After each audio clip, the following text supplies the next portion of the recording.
پارے کے اہم نکات. توحید سے ابلیس اور اس کے لشکروں اور مشرکین ان سب کا دل تنگ ہوتا ہے، دل گھٹتا ہے. خواہش نفس کی پیروی کرنے والوں کو علم فائدہ نہیں دیتا.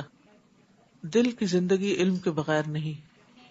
علم حاصل کرنے کی اور ایمان کی جو لذت ہے وہ جنت کی نعمتوں کے مشابہ ہے. یعنی جیسے جنت میں لوگوں کو ایک خاص سکون اور اطمینان اور خوشی حاصل ہوگی، اسی سے ملتی جلتی یہ خوشی حاصل ہوتی ہے جب انسان کے اندر ایمان بڑھتا ہے اور انسان کے اندر علم سے ایک خوشی پیدا ہوتی ہے. لیس کمثلہ شیء، اللہ تعالیٰ کی طرح کوئی بھی نہیں. مشورے کی بہت اہمیت ہے. اہم معاملات میں مشورہ کرنا ضروری ہے. کافر موت سے ڈرتا ہے لیکن مومن موت کے بعد آنے والے معاملات سے ڈرتا ہے. غصہ ہر طرح کے شر کو جمع کر لیتا ہے اور معاملہ بہت دور تک چلا جاتا ہے. بعضوں کا چھوٹی سی بات ہوتی ہے اور غصے میں آ کر انسان جو باتیں کرتا ہے اس کے نتیجے میں بہت بڑا شر اس تک پہنچتا ہے.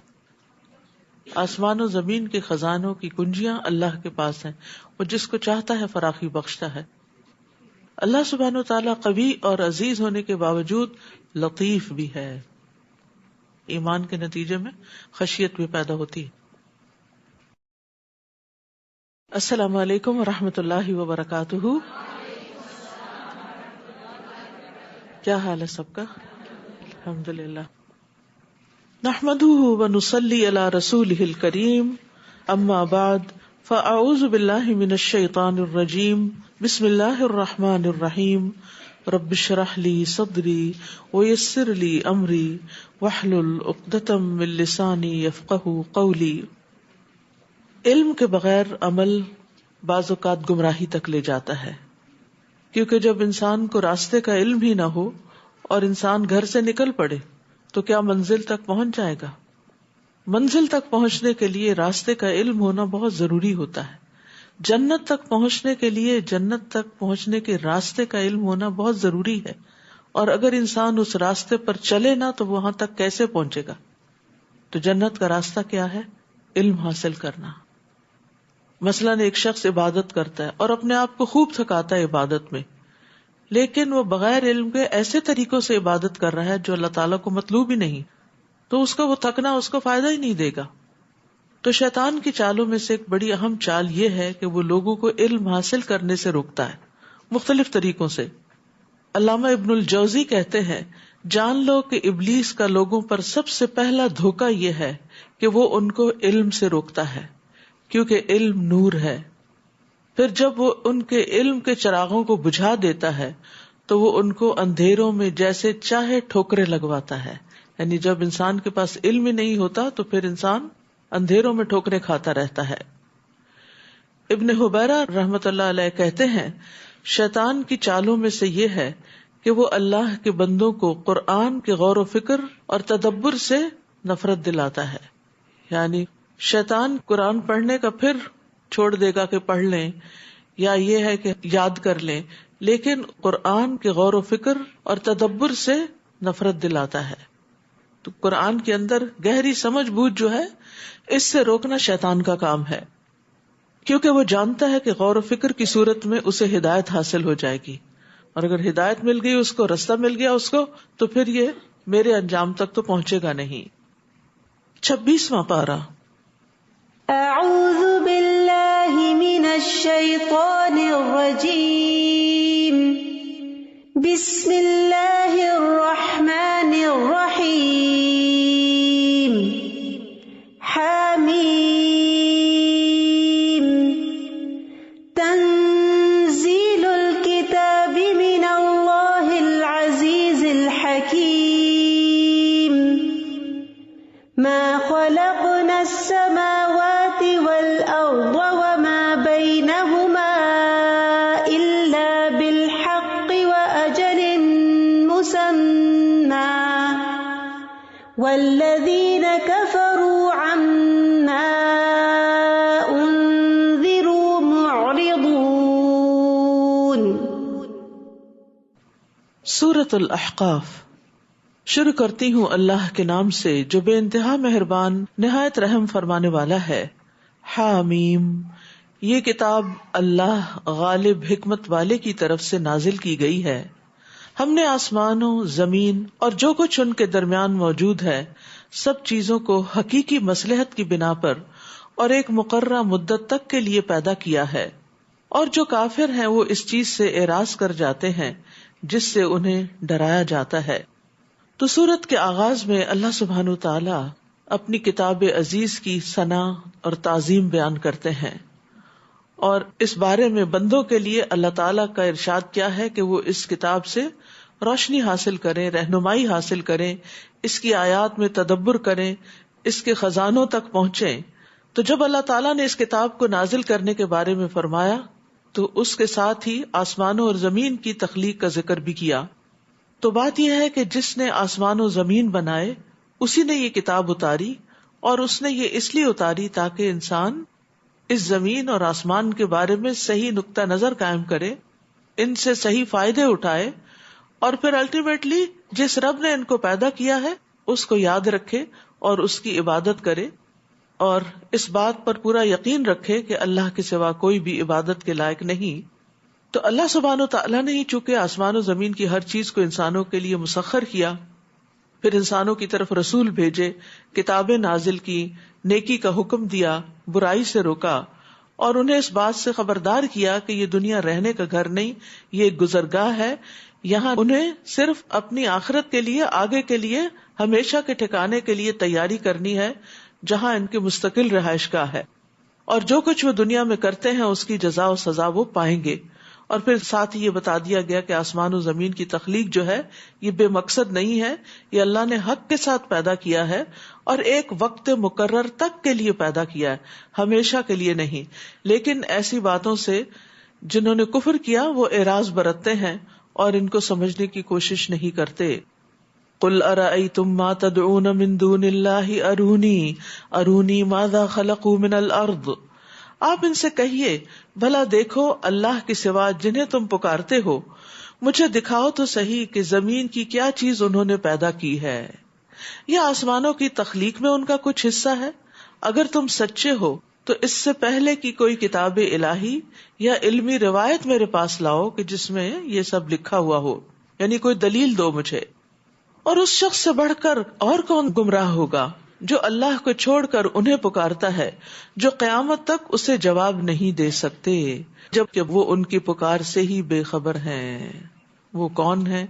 ایک طرف تو مشرکین کے بنائے ہوئے بت ہیں کہ جن کو وہ پکارتے تھے یا جن سے وہ فریادیں کرتے یا جن کو وہ واسطہ اور ذریعہ بناتے، کہ وہ کچھ بھی نہیں سنتے، تو پھر یہ ان کے آگے جا کے نظر و نیاز کیوں رکھتے ہیں اور ان کے آگے جھکتے کیوں ہیں؟ کیونکہ اگر قیامت تک بھی یہ ان کو پکارتے رہیں تو وہ ان کی پکار کا جواب نہیں دیں گے۔ اسی طرح افسوس کے ساتھ یہ کہنا پڑتا ہے کہ مسلمانوں کے اندر بھی ایسے ٹرینڈز آ گئے، ایسے لوگوں کے ساتھ رہتے ہوئے کہ انہوں نے بھی اللہ کے سوا دوسروں کو اپنا حاجت روا سمجھ لیا کہ یہ ہماری مدد کریں گے، جس طرح بعض اوقات لوگ کہہ دیتے ہیں یا علی مدد۔ حضرت علی رضی اللہ تعالیٰ عنہ کا مقام یقیناً بہت بڑا ہے، لیکن وہ مدد کرنے کے لیے نہیں ہے، مدد تو صرف اللہ ہی کی طرف سے آتی ہے۔ وَمَن نَّصْرُ إِلَّا مِنْ عِنْدِ اللَّهِ، کہ مدد ساری بس اللہ ہی کرتا ہے، اللہ ہی جانب سے آتی ہے۔ لیکن لوگ عموماً ان باتوں کو بھول کر صرف لوگوں کی دیکھا دیکھی یا اپنے آباء و اجداد کی پیروی میں اس طرح کے کلمات ادا کرنے لگتے ہیں، اور بعض اوقات سوچتے بھی نہیں، غور بھی نہیں کرتے۔ تو یہاں یہ واضح طور پہ بتا دیا گیا کہ جو اللہ کو چھوڑ کر کسی اور کو پکارے گا وہ قیامت تک اس کی پکار کا جواب نہیں دے سکتا، یعنی وہ اس کا کوئی کام کر نہیں سکتا۔ اور جو مر چکے ہیں، قبروں میں ہیں، وہ تو پکارنے والوں کی پکار سے بھی غافل ہیں، بے خبر ہیں۔ اور جب لوگ اکٹھے کیے جائیں گے تو وہ ان کے دشمن بن جائیں گے اور ان کی عبادت کا انکار کر دیں گے۔ قیامت کے دن وہ کہیں گے ہمیں نہیں پتا تھا کہ تم ہمیں پکارتے تھے، ہم تمہاری پکار سے غافل ہیں، بے خبر ہیں۔ اور جب ان پر ہماری واضح آیات پڑھی جاتی ہیں تو کافر اس حق کے بارے میں جو ان کے پاس آ چکا ہے کہتے ہیں کہ یہ تو صریح جادو ہے، یا یہ کہہ دیتے ہیں کہ یہ خود ہی سے بنا لایا ہے اس کو۔ آپ ان سے کہیے اگر میں نے خود بنا لیا ہے تو مجھے اللہ کی گرفت سے بچانے کی کچھ بھی وہ طاقت نہیں رکھتے۔ جن باتوں میں تم لگے ہوئے ہو اللہ انہیں خوب جانتا ہے، میرے اور تمہارے درمیان وہی گواہی دینے کے لیے کافی ہے، اور وہ بخش دینے والا اور رحم کرنے والا ہے۔ قل ما كنت بدعا من الرسل، آپ ان سے کہیے کہ میں کوئی نرالا رسول نہیں ہوں، میں یہ بھی نہیں جانتا کہ مجھ سے کیا سلوک کیا جائے گا اور تم سے کیا، میں تو اسی چیز کی پیروی کرتا ہوں جو میری طرف وحی کی جاتی ہے، اور میں تو محض ایک واضح طور پر ڈرانے والا ہوں۔ تو انسان کے انجام کی خبر اللہ کے سوا کسی کو بھی نہیں۔ یہاں آپ دیکھیے کس سے کہلوایا جا رہا ہے، رسول اللہ صلی اللہ علیہ وسلم سے کہلوایا جا رہا ہے کہ آپ ان کو بتا دیجئے، قل آپ کہہ دیجئے کہ نمبر ایک، میں کوئی نرالا رسول نہیں، پہلے بھی رسول آتے رہے ہیں، میں بھی اسی کی ایک کڑی ہوں، اور دوسری بات یہ، میں نہیں جانتا کہ مجھ سے کیا سلوک کیا جائے گا اور تم سے کیا کیا جائے گا، میں تو اس چیز کی پیروی کرتا ہوں جو میری طرف وحی کی گئی، لہٰذا تمہیں بھی کیا کرنا چاہیے، اس وحی کی پیروی کرتے چلے جانا چاہیے، اس کی فکر کرنی چاہیے، اور میرا کام تو محض خبردار کرنا ہے۔ ام علا کہتی ہیں کہ جب انصار نے مہاجرین کی میزبانی کے لیے کرہ ڈالا تو عثمان بن مظعون ان کے حصے میں آئے۔ وہ کہتی ہیں کہ پھر عثمان بن مظعون بیمار پڑ گئے، میں نے ان کی خوب دیکھ بھال کی لیکن وہ فوت ہو گئے، ہم نے انہیں ان کے کپڑوں میں ہی رہنے دیا۔ اسی دوران نبی صلی اللہ علیہ وسلم تشریف لائے تو میں نے کہا، اے ابو صاحب، یہ عثمان رضی اللہ عنہ کی کنیت تھی، تم پر اللہ کی رحمت ہو، میری تمہارے متعلق گواہی ہے کہ اللہ نے تمہیں اپنے ہاں عزت سے نوازا ہے۔ یہ سن کر نبی صلی اللہ علیہ وسلم نے فرمایا، تمہیں یہ کیسے معلوم ہوا کہ اللہ نے انہیں اپنے اکرام سے نوازا ہے؟ یعنی مرنے والے کے بارے میں کسی قسم کی کوئی ججمنٹ نہیں دینی چاہیے۔ کہتی ہیں میں نے کہا واقعی مجھے کوئی علم نہیں، لیکن اے اللہ کے رسول، میرے ماں باپ آپ پہ قربان ہوں، اللہ اور کس کو نوازے گا، یعنی میرا گمان بہت اچھا ہے ان کے بارے میں، تو مجھے یہ یقین ہے کہ آگے بہت اچھی ان کی مہمانی ہوئی ہوگی۔ آپ نے فرمایا عثمان واقعی انتقال کر چکے ہیں، اللہ کی قسم میں ان کے لیے خیر کی امید رکھتا ہوں، لیکن اللہ کی قسم میں اپنے لیے بھی حتمی طور پر کچھ نہیں کہہ سکتا کہ میرے ساتھ کیا معاملہ ہوگا، حالانکہ میں اللہ کا رسول ہوں۔ ام علا کہتی ہیں کہ اللہ کی قسم اس کے بعد میں کسی کا بھی تزکیہ نہیں کروں گی، البتہ اس واقعے سے مجھے بہت رنج ہوا۔ پھر میں سو گئی تو میں نے خواب میں دیکھا کہ عثمان بن مظعون کے لیے ایک بہتا ہوا چشمہ ہے۔ میں رسول اللہ صلی اللہ علیہ وسلم کے پاس آئی اور آپ سے اپنا خواب بیان کیا تو آپ نے فرمایا یہ ان کا عمل تھا جو اب تک جاری ہے، یعنی صدقہ جاریہ۔ تو ٹھیک ہے، خواب میں اللہ تعالیٰ خوشخبریاں دیتے ہیں، بعض اوقات مرنے والوں کا حال بتا دیتے ہیں، لیکن پھر بھی ہم حتمی طور پہ کچھ نہیں کہہ سکتے کہ اصل حقیقت کیا ہے۔ اس لیے قسم کھا کے اور یقینی طور پہ کہنا فلاں جنتی ہے، فلاں ایسا ہے، فلاں ایسا، یہ ہمارے اختیار میں نہیں، یہ اللہ کے فیصلے کو اپنے ہاتھ میں لینے کی بات ہے، تو اس سے بچنا چاہیے۔ بس دعا کرنی چاہیے، اچھا گمان رکھنا چاہیے، اچھی امید رکھنی چاہیے، ٹھیک ہے نا، دعا، گمان اور امید، لیکن کوئی ججمنٹ نہیں پاس کر سکتے، کوئی فیصلہ نہیں دے سکتے۔ آپ ان سے کہیے بھلا دیکھو اگر یہ قرآن اللہ ہی کی طرف سے ہو اور تم نے اس کا انکار کر دیا اور بنی اسرائیل میں سے ایک گواہ نے ایسی گواہی بھی دے دی، چنانچہ وہ تو ایمان لے آیا اور تم اکڑ بیٹھے، یعنی تمہارا پھر انجام کیا ہوگا؟ بلا شبہ اللہ تعالیٰ ایسے ظالموں کو ہدایت نہیں دیا کرتا۔ اور بنی اسرائیل کے گواہ سے مراد عبداللہ بن سلام ہے۔ اور کافر ایمان لانے والوں سے کہتے ہیں اگر یہ دین کوئی اچھی چیز ہوتا تو یہ ایمان والے اسے قبول کرنے میں ہم سے سبقت نہ لے جاتے، اور چونکہ انہوں نے قرآن سے ہدایت نہیں پائی لہٰذا اب یہ ضرور کہیں گے یہ تو پرانا جھوٹ ہے۔ یعنی وہ سمجھتے تھے کہ جو ایمان والے ہیں وہ معاشرے کے کمزور افراد ہیں، غلام ہیں، غریب ہیں، تو یہ کیوں پہلے اسلام لے آئے ہیں؟ اگر اسلام واقعی کو بہت اچھی چیز ہوتی تو پہلے ہم سردار لوگ ایمان لاتے۔ لیکن یاد رکھیے کہ اسلام کے بارے میں کوئی شرط نہیں کہ اس کو صرف بہت پڑھے لکھے لوگ ہی یا بہت سمجھدار لوگ ہی قبول کریں گے۔ بعض اوقات ایک شخص کی دنیا کے معاملات میں بہت بڑی سمجھ نہیں ہوتی، لیکن اللہ کی پہچان بڑی جلدی ہو جاتی ہے، اس کو حق بڑی جلدی سامنے نظر آ جاتا ہے اور اس کو قبول کر لیتا ہے۔ تو اس کے لیے کوئی بہت بڑے فلسفے کی ضرورت نہیں ہوتی یا بہت کوئی کمپلیکیٹڈ قسم کے علوم کی ضرورت نہیں ہوتی کہ انسان اپنے رب کو پہچانے۔ ایک بچے سے بھی آپ پوچھیں اور کہیں کہ یہ آسمان کس نے پیدا کیا، تو فطری طور پر کہے گا کہ اللہ نے، تو پھر جب پیدا اس نے کیا تو عبادت بھی اسی کی ہونی چاہیے۔ اس کے لیے کوئی بہت بڑی منطق نہیں چاہیے ہوتی انسان کو کہ اس کی تہہ تک پہنچے۔ یہ الگ بات ہے کہ جو انسان کا علم بڑھتا ہے، چاہے دنیا کا بھی بڑھے، اس کی اللہ سبحانہ وتعالیٰ کے بارے میں معرفت زیادہ ہوتی جاتی ہے، لیکن اس کا یہ مطلب نہیں کہ صرف علم والوں کو ہی ایمان نصیب ہوتا ہے۔ اور پھر چونکہ یہ خود ایمان نہیں لائے تو اب ضد میں کہتے ہیں کہ یہ تو پرانا جھوٹ ہے. حالانکہ اس سے پہلے موسیٰ کی کتاب تورات جو رہنما اور رحمت تھی موجود تھی، اور یہ کتاب اس کی تصدیق کرنے والی ہے جو عربی زبان میں ہے، تاکہ ظالموں کو متنبہ کرے اور نیک عمل کرنے والوں کو خوشخبری دے. یقیناً جن لوگوں نے کہا کہ ہمارا رب اللہ ہے، پھر اس پر ڈٹ گئے، انہیں کوئی خوف نہ ہوگا اور نہ وہ غمگین ہوں گے. یہی لوگ جنت والے ہیں جو اس میں ہمیشہ رہیں گے، یہ ان کے اعمال کا بدلہ ہے جو وہ کرتے رہے ہیں. وَوَصَّيْنَا الْإِنسَانَ بِوَالِدَيْهِ إِحْسَانًا حَمَلَتْهُ أُمُّهُ كُرْهًا وَوَضَعَتْهُ كُرْهًا وَحَمْلُهُ وَفِصَالُهُ 30 شهرًا. اور ہم نے انسان کو حکم دیا کہ وہ اپنے والدین سے اچھا سلوک کرے. اس کی ماں نے مشقت اٹھا کر اسے پیٹ میں رکھا اور مشقت اٹھا کر ہی جنم دیا. اس کے حمل اور دودھ چھڑانے میں 30 ماہ لگ گئے، یہاں تک کہ وہ اپنی بھرپور جوانی کو پہنچا اور 40 سال کا ہو گیا تو اس نے کہا، اے میرے رب مجھے توفیق دے کہ میں تیرے اس احسان کا شکر ادا کروں جو تو نے مجھ پر اور میرے والدین پر کیا ہے، اور یہ بھی کہ میں ایسے اچھے عمل کروں جو تجھے پسند ہو، اور میری خاطر میری اولاد کی اصلاح کر دے. میں تیرے حضور توبہ کرتا ہوں اور بلا شبہ میں فرما بردار ہوں. تو یہاں والدین کے ساتھ احسان کا برتاؤ کرنے کا حکم دیا جا رہا ہے، اور پھر اس میں بھی خاص طور پر ماں کے حق کو زیادہ تفصیل سے بیان کیا گیا ہے، کیونکہ ماں اولاد کو مشقت کے ساتھ حمل کی صورت میں اٹھاتی ہے، تکلیف کے ساتھ پیدا کرتی ہے اور پھر پالتی ہے، دودھ پلاتی ہے، اس کے لیے سارے اس کے کام کاج کرتی ہے جب تک بچہ ڈپینڈنٹ ہوتا ہے. تو اس لیے نبی صلی اللہ علیہ وسلم نے ماں کے ساتھ احسان کو جہاد سے بھی زیادہ اہم قرار دیا ہے. معاویہ بن جاہمہ کہتے ہیں کہ میں نے رسول اللہ صلی اللہ علیہ وسلم کی خدمت میں حاضر ہو کر عرض کیا، اے اللہ کے رسول میں آپ کے ساتھ مل کر جہاد کرنا چاہتا ہوں.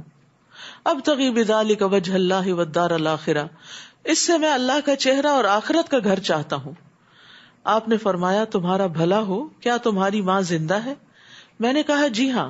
آپ نے فرمایا واپس جا کر اس کی خدمت کرو. پھر میں نے دوسری طرف سے آ کر آپ سے عرض کیا، اے اللہ کے رسول میں آپ کے ساتھ مل کے جہاد کرنا چاہتا ہوں، میں اس سے اللہ کا چہرہ اور آخرت کا گھر چاہتا ہوں. آپ نے فرمایا تمہارا بھلا ہو، کیا تمہاری ماں زندہ ہے؟ میں نے کہا جی ہاں اللہ کے رسول. آپ نے فرمایا واپس جا کر اس کی خدمت کرو. پھر تیسری بار ایسا ہی کیا تو آپ نے تیسری بار بھی وہی جواب دیا. آپ نے فرمایا اس کے قدموں کو لازم کر لو، جنت وہی ہے. کیونکہ بعض اوقات والدین زیادہ محتاج ہوتے ہیں، ضرورت مند ہوتے ہیں، ان کی خدمت کرنے والا، ان کی مدد کرنے والا، ان کی ڈھارس بندھانے والا اور کوئی نہیں ہوتا. تو پھر you are the only child, تو پھر ایسی صورت میں آپ کو اپنے کچھ اور فرائض چھوڑ کر اس کام کو کرنا ہوتا ہے. اور یہ ہمارے دین کا ایک حسن ہے کہ جس کا آپ پر کوئی احسان ہو، والد ہو، والدہ ہو، یا خاندان میں کوئی اور ہو، یا اس کے علاوہ باہر بھی ہو، تو ہمارا دین ہمیں حل جزاء الاحسان الا الاحسان، احسان کا بدلہ احسان کے سوا کچھ اور ہو سکتا ہے، یہ اصول سکھاتا ہے. اور یہ ایک بہت ہی خوبصورت اصول ہے، کیونکہ انسان جب کسی کے ساتھ بھلا کرتا ہے تو وہ توقع بھی رکھتا ہے کہ اس کے ساتھ بھلا کیا جائے. سب ماں باپ کو اس بات کی امید ہوتی ہے کہ ہمارے بچے ہمارے لیے کچھ کریں گے، اور ایسا کرنے میں کوئی برا نہیں. لیکن یہ ہے کہ بعض اوقات بچے اپنے بچوں میں مصروف ہو کر والدین کا حق بھول جاتے ہیں، تو اس لیے یہاں پر خاص تاکید کی گئی. ابو ہریرہ سے روایت ہے، وہ کہتے ہیں کہ رسول اللہ صلی اللہ علیہ وسلم نے فرمایا، ایک عورت نے اپنے بیٹے کو آواز دی جبکہ وہ عبادت خانے میں عبادت میں مصروف تھا. اس نے کہا اے جریج. تو جریج نے دل میں کہا اللہ، ایک طرف میری والدہ ہے اور دوسری طرف میری نماز ہے. وہ پھر بولی جریج. اس نے کہا اللہ، میری والدہ اور میری نماز میں کیا کروں؟ پھر تیسری بار ماں نے پکارا جریج. اس نے پھر یہی کہا اور انہوں نے نماز کو نہیں چھوڑا. تو ماں خفا ہو گئی. اس نے کہا اللہ، جریج کو موت نہ آئے جب تک یہ فاحشہ عورتوں کا منہ نہ دیکھ لے. چنانچہ اس کے عبادت خانے کے پاس ایک بکریاں چرانے والی عورت ٹھہرا کرتی تھی، تو اس نے ایک بچے کو جنم دے دیا. تو اس سے پوچھا گیا کہ یہ کس کا ہے؟ تو کہنے لگی یہ جریج کا ہے، یعنی جریج پر تہمت لگا دی. تو یہ الزام سن کر وہ اپنے عبادت خانے سے نیچے اترا اور کہنے لگا وہ عورت کہاں ہے جو دعویٰ کرتی ہے کہ یہ بچہ مجھ سے ہے؟ جریج نے بچے کو مخاطب کر کے کہا اے شیر خوار، یعنی اے دودھ پینے والے بچے، بتا تیرا باپ کون ہے؟ اس نے کہا میرا باپ بکریاں چرانے والا ہے. تو بہرحال کیونکہ وہ عبادت گزار شخص تھا، اللہ سبحانہ تعالیٰ نے اس سے الزام کو دفع کر دیا، لیکن ماں کی بد دعا بھی اس کے حق میں قبول ہو گئی. تو بعض اوقات ایسا ہوتا ہے کہ ماں کو کسی شدید مدد کی ضرورت ہوتی ہے، تو ایسے میں انسان کسی نیک کام میں لگا ہوتا ہے. وہ نماز پڑھ رہے تھے، اور ہم میں سے اکثر لوگ اس ڈائلما کا شکار ہو جاتے ہیں نا، یہ بھی نیک کام ہے، یہ بھی نیک کام ہے، اس وقت کیا کروں؟ تو سمجھداری کا تقاضا یہ ہے کہ کون سا کام ڈیلے کیا جا سکتا ہے اور کون سا کام ہے جو آپ کو اسی وقت ہی کرنا ہے. تو ظاہر ہے کہ ماں نے کسی کام سے ہی بلایا ہوگا اور وہ ضروری کام ہوگا، تو اس وقت ماں کا حق زیادہ تھا. حالانکہ اللہ سبحانہ تعالیٰ کے حق کے بعد والدین کا حق ہوتا ہے، لیکن کبھی کبھار انسان اگر نفلی عبادت کر رہا ہے تو ایسی صورت میں والدین کی خدمت جو ہے وہ فرض ہو جاتی ہے. تو جب بھی نفل اور فرض کے درمیان آپ کو ڈیسیژن لینا پڑے تو فرض کی طرف جائیے. اسی طرح ماں کے ساتھ نیکی جو ہے کبیرہ گناہ معاف کرنے کا باعث بنتی ہے. ایک شخص نے کہا کہ میں نے ایک عورت کو نکاح کا پیغام دیا لیکن اس نے انکار کر دیا. ایک دوسرے آدمی نے پیغام نکاح دیا تو اس نے اس مرد کو پسند کر لیا. تو مجھے بڑی غیرت آئی، میں نے عورت کو قتل کر دیا. تو کیا میرے لیے کوئی توبہ ہے؟ تو ابن عباس نے کہا کیا تمہاری ماں زندہ ہے؟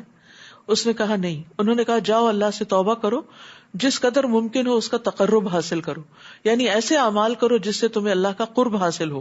تو والدین کی خدمت بھی ان اعمال میں سے ہے جن سے اللہ کا قرب حاصل ہوتا ہے. اور انہوں نے کہا کہ اللہ عز و جل سے قریب تر کرنے والا کوئی دوسرا عمل نہیں ہو سکتا جتنا کہ ماں کے ساتھ نیک سلوک. پھر اسی طرح ابو بردہ سے روایت ہے کہ وہ ابن عمر کے پاس موجود تھے. ایک یمنی آدمی بیت اللہ کا طواف کر رہا تھا. اس نے اپنی ماں کو اپنی پشت کے پیچھے اٹھایا ہوا تھا، کندھے پہ اٹھایا ہوا تھا. کہہ رہا تھا میں اس کا مطیع اونٹ ہوں، اگر اس کی سواریاں خوف زدہ کر دی جائیں تو میں نہیں خوف زدہ ہوں گا. پھر اس آدمی نے کہا ابن عمر تمہارا کیا خیال ہے، میں نے اپنی ماں کا بدلہ چکا دیا؟ انہوں نے کہا اس کی ایک آہ کا بدلہ بھی نہیں چکایا. یعنی تم سمجھتے ہو کہ ماں کو کندھے پہ اٹھا کے حج کرانے سے تم نے فرض ادا کر دیا، حق پورا کر دیا؟ تو بہرحال بعض اوقات سرکمسٹانسز ایسے ہوتے ہیں کہ ہم باقاعدہ خدمت نہیں بھی کر سکتے تو ہم دعائیں ضرور کر سکتے ہیں. اور اگر آپ چاہتے ہیں کہ آپ کی اپنی دعائیں قبول ہو تو اپنی دعاؤں کا آغاز والدین کے لیے دعا سے کیا کیجیے. رب ارحمہما کما ربیانی صغیرا. یعنی احسان کرنے کے 3 طریقے ہوتے ہیں. ایک تو یہ کہ جیسا کسی نے ہمارے ساتھ کیا ویسا کر دیں. دوسرا یہ کہ اگر ہم اس پوزیشن میں نہیں کہ وہ کر سکیں جو وہ کر رہا ہے، یعنی ماں نے پیدا کیا، جنم دیا، بچہ تو نہیں یہ کر سکتا، تو اس صورت میں کیا ہے کہ والدین کے لیے دعا کریں اور ان کی تعریف کریں. یعنی انہوں نے جو احسان کیے ہیں ان کو اکنالج کریں، اور یہ نہیں کہ صرف ان کے منہ پر، وہ تو خوش آمد ہی ہو جاتی ہے نا. یعنی ان کی پیٹھ پیچھے جہاں کہیں ممکن ہو والدین کا اچھے الفاظ میں تذکرہ کریں. لیکن افسوس کہ عموماً یہ دیکھا گیا ہے کہ ماں باپ سے اگر کوئی غلطی ہوئی ہو یا ماں باپ سے کوئی کسی قسم کی زیادتی ہوئی ہو بچپن میں یا بڑے ہو کر، تو عموماً بچے وہ شکایتیں لے کر تو ہر جگہ مسئلے پوچھتے رہتے ہیں، لیکن کبھی والدین کے اچھے اخلاق یا اچھی تربیت یا احسان کا ذکر نہیں کرتے. تو اگرچہ ماں باپ نے کوئی زیادتی بھی کی ہو تو اس صورت میں بھی اس پہ صبر کرنا چاہیے اور ان کے لیے دعا کرتے رہنا چاہیے، ان کی ہدایت کی دعا کرنی چاہیے، ان کے لیے ایسے انتظامات کرنے چاہیے کہ وہ دین کی طرف آئیں. کیونکہ بعض اوقات والدین جو بڑھاپے کی عمر کو پہنچ جاتے ہیں، ڈیمنشیا جیسی بیماریاں ہو جاتی ہیں، تو ایسی صورت میں انسان کو انہیں عبادت کی طرف اور دین کی طرف لا کر ان پر احسان کیا جا سکتا ہے. پھر اسی طرح یہ ہے کہ یہاں 40 سال کی عمر تک پہنچ کر جو توبہ کی بات کی گئی ہے وہ قابل توجہ ہے. یعنی اس میں اس انسان کی رہنمائی کی جا رہی ہے جو 40 سال کا ہو جائے. تو آپ میں سے جو 40 سال کے ہو چکے ہوں غور سے توجہ سے بات کو سنیں، اور وہ یہ ہے کہ نئے سرے سے توبہ اور رجوع کرے. یعنی 40 سال سے عمر کا ایک نیا دور شروع ہو جاتا ہے، وہاں پھر وہ اور زیادہ اللہ کی طرف راغب ہو، اور پھر مصروفیات بھی انسان کی بڑھ جاتی ہیں، کیونکہ اس عمر میں انسان کے اپنے بچے بھی ہو جاتے ہیں اور ادھر سے والدین بھی بوڑھے ہو چکے ہوتے ہیں. ظاہر ہے جو بچہ خود 40 سال کا ہو گیا تو اس کے ماں باپ کی عمر 60 سے تو اوپر ہی ہوگی. پھر اسی طرح عورت کی بھی ذمہ داریاں گھر میں بہت بڑھ جاتی ہیں، چھوٹے بچوں کی وجہ سے، باپ کی بھی کمائی کی وجہ سے بڑھ جاتی ہیں. تو پھر انسان کو اس وقت رب اوزعنی ان اشکر نعمتک التی انعمت علی وعلی والدی، خصوصاً والدین کے لیے دعا کرنے کی ضرورت ہے، کیونکہ انسان بہرحال اپنی شدید مصروفیات میں کہیں نہ کہیں ماں باپ کے حق کو کم کر بیٹھتا ہے. تو پھر والدین کے لیے دعا کرے اور پھر ان کے لیے احسان کے جو بھی طریقے ہو سکتے ہیں، ان پہ مال خرچ کرنا یا ان کی خدمت کرنا یا ان کو خوش کرنے والے کام کرنا، ان میں سے جو بھی انسان کر سکے. ایک کتاب ہے چھوٹی سی، والدین ہماری جنت، اس میں کئی طریقے بتائے گئے ہیں. یا اگر دنیا میں ہے یا نہیں ہے ان کی طرف سے صدقہ کرنا. اور جب آپ اپنے لیے صدقہ کرتے ہیں نا تو نیت کر لیا کرے کہ یا اللہ یہ میرے والدین کی طرف سے بھی اور اپنے فوت شدہ رشتہ داروں کی طرف سے، کہ اللہ سبحانہ و تعالیٰ کے لیے تو کچھ بھی مشکل نہیں کہ اس کو ملٹی پلائی کر کے سب کو ہی اس کا اجر دے دے. تو اس سے آپ کی نیکی میں اور زیادہ اضافہ ہو جائے گا، کیونکہ والدین کے ساتھ نیکی جنت میں لے جانے کا باعث ہے.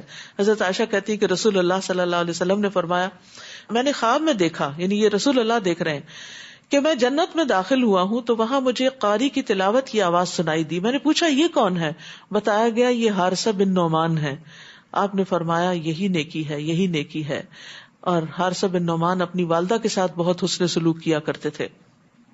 اور والدین بھی اگر نیک ہو کہ انعمت علیہ، مجھ پر تو نے انعام کیا کہ مجھے نیکی کی توفیق دی، وعلی والدیہ، اور میرے والدین کو نیکی کی توفیق تو نے دی.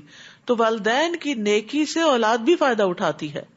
اور والدین کے اوپر جو انعامات ہوتے ہیں وہ سب سے پہلے اور سب سے زیادہ بچوں تک پہنچتے ہیں، اور خصوصاً دین کی نعمت.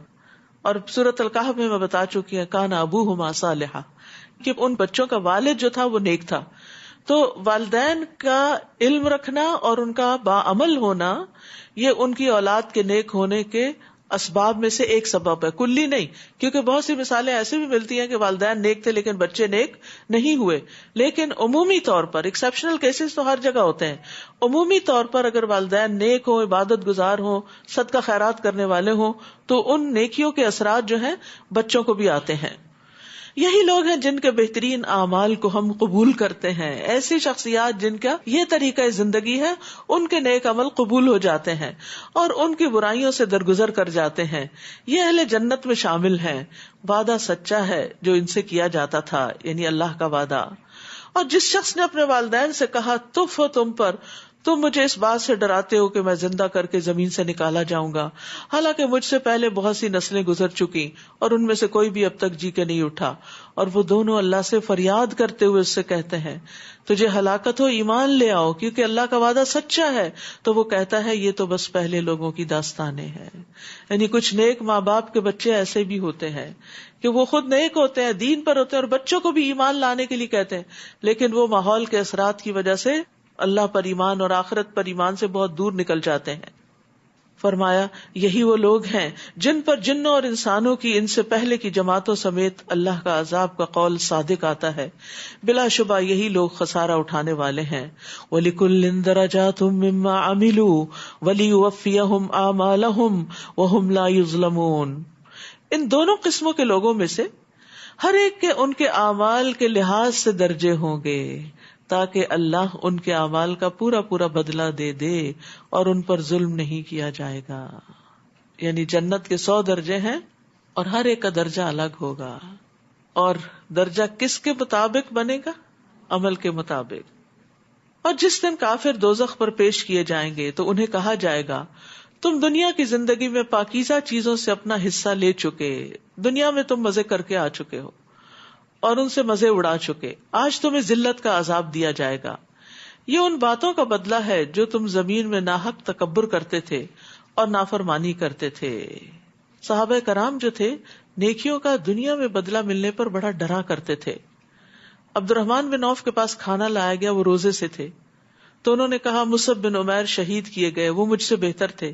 انہیں جس چادر کا کفن دیا گیا اس سے ان کا سر چھپاتے تو پاؤں کھل جاتے، پاؤں چھپاتے تو سر کھل جاتا. پھر ہمارے لیے دنیا کشادہ کر دی گئی، ہمیں تو یہ ڈر ہے کہ کہیں ہماری نیکیوں کا بدلہ ہمیں دنیا میں نہ دے دیا جائے. اس کے بعد آپ رو پڑے اور کھانا بھی نہیں کھایا اگرچہ آپ روزے سے تھے. وَاذْكُرْ أَخَا عَادٍ إِذْ أَنذَرَ قَوْمَهُ بِالْأَحْقَافِ، اسی سے سورت کا نام احقاف ہے. اور ان سے قوم عاد کے بھائی ہود کا ذکر کیجیے جب اس نے احقاف میں اپنی قوم کو برے انجام سے ڈرایا، جبکہ ہود سے پہلے بھی انہیں ڈرانے والے آئے اور اس کے بعد بھی آتے رہے، اور کہا کہ اللہ کے سوا کسی کی عبادت نہ کرنا، بلا شبہ میں تمہیں ایک بڑے دن کے عذاب سے ڈراتا ہوں. وہ کہنے لگے کیا تم ہمارے پاس اس لیے آئے ہو کہ ہمیں ہمارے معبودوں سے ہٹا دو؟ اگر تم سچے ہو تو جس عذاب کی تم ہمیں دھمکی دیتے ہو وہ لے آؤ. ہود نے کہا اس کا علم تو اللہ ہی کے پاس ہے، میں تو تمہیں وہ پیغام پہنچا رہا ہوں جو مجھے دے کر بھیجا گیا ہے، مگر میں دیکھ رہا ہوں کہ تم نادان لوگ ہو۔ پھر جب انہوں نے اس عذاب کو بادل کی صورت میں اپنے میدانوں کی طرف بڑھتے دیکھا تو کہنے لگے یہ بادل ہے جو ہم پر برسے گا، بلکہ یہ وہ چیز تھی جس کے لیے تم جلدی مچا رہے تھے، یعنی عذاب، یعنی ایسی آندھی جس میں دردناک عذاب تھا۔ تدمر کل شیء بامر ربها، وہ اپنے رب کے حکم سے ہر چیز کو تہس نہس کر رہی تھی۔ آخر کار ان کا یہ حال ہوا کہ ان کے گھروں کے سوا کوئی چیز نظر نہ آتی تھی۔ ہم مجرموں کو ایسی ہی سزا دیا کرتے ہیں۔ ہم نے انہیں اتنی قدرت دے رکھی تھی جتنی تمہیں نہیں دی، اور ہم نے انہیں کان، آنکھیں اور دل سب کچھ دے رکھا تھا، مگر ان کے کان، آنکھیں اور دل ان کے اس وقت کچھ بھی کام نہ آئے جب انہوں نے اللہ کی آیات کا انکار کر دیا، اور انہیں اسی چیز نے آ گھیرا جس کا وہ مذاق اڑاتے تھے۔ اور تمہارے ارد گرد ہم بہت سی بستیاں ہلاک کر چکے ہیں، اور دلائل کو طرح طرح سے بیان کر دیا ہے تاکہ وہ باز آ جائیں۔ پھر ان ہستیوں نے ان کی مدد کیوں نہ کی جنہیں ان لوگوں نے اللہ کے سوا تقرب اللہ کا ذریعہ سمجھ کر الہ بنا رکھا تھا، بلکہ وہ ان سے گم ہو جائیں گی، اور یہ ان کا جھوٹ تھا جو وہ باندھتے تھے۔